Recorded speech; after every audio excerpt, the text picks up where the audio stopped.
Hello. So today I want to tell you about the game Sweet Takes. And this is a game from Hisashi Hayashi that was originally released under the name Gummy Trick, but was not easy to get in North America. So now Hasbro has made it into Sweet Takes. As far as I know, all of the rules are the same and it is readily available. And I think it was only like $8, which is great. And it's not in a tuck box like an Uno game that's just going to fall apart. So also a win. I discovered this game from Tyler and Ilya of Kovre when they were ranking their trick taking games. And I was like, that looks so fun. I really want to try it. So this plays 2 to 5 players. I think it plays better at 3 to 5, but that's just my own personal take. So there are 6 suits in this game, and the suits are simply different colors.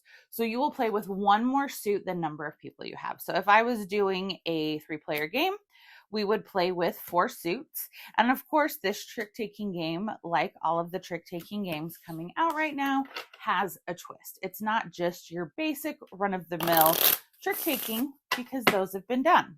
So in this game, you will have 9 cards in your hand and 3 cards face down in front of you. You will not know what those 3 cards are, and your opponents will not know what those 3 cards are. So everybody has 3 cards face down and then 9 in their hand. And you can look at your hand, you can reorder your hand, none of that funny business in this game. And you then will notice that every card has 2 numbers on it. It has the main number, so this is a 9, and then it has a little tiny number, which this is a 2. And the higher the card is, the lower the little number is, and the little number is the scoring number. So the lower value cards, like this green 3, has a scoring value of 4. So why that matters is whoever starts is going to play out a color. If you have that color, you must play it. So like a lot of trick-taking games, it is a must follow.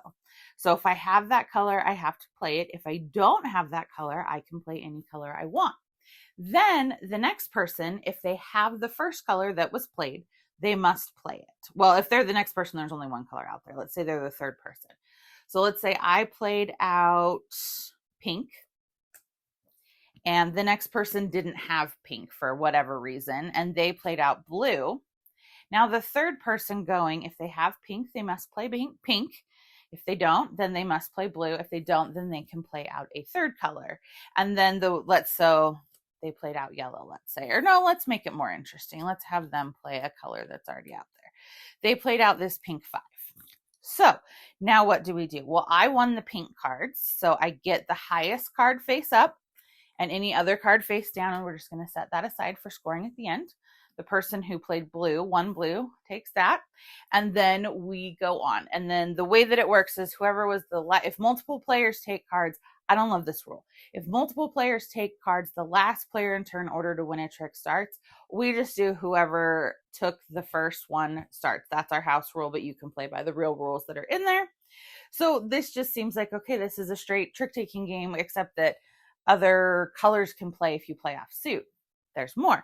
What are these 3 cards in front of me? So let's say the person plays out this pink 3. And let's say I'm only down to my pink 2. And I'm really hoping to score my pink 2 because it's worth a lot of points. So I don't want to put it out there. I don't know what these cards are. Neither does anybody else. But let's just see. Oh, I had pink. And it's totally fine if you have the color, but you don't want to play it. You can use one of these. When you're out of these face down cards, you no longer have a choice. But guess that's now blue. And so I now have a secondary card out there. So you can use these very strategically.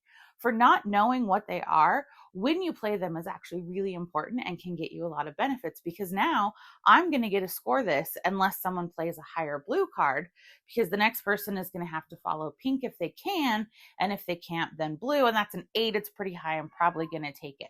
So that is the big trick to this game, is you have the 3 face down cards that you get to play.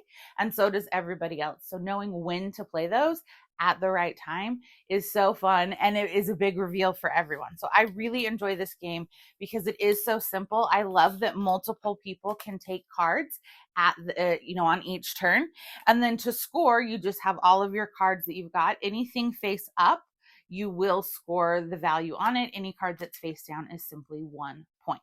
So I think this is a great trick-taking game. I taught it to my nephew who had never really done trick-taking, and he caught on like that. So this is a great game that pretty much anyone can play and still has a lot of, fun moments and strategy of when to play those mystery cards. So this is Sweet Takes. I think it's a great game. Thank you, Kavre, for recommending it.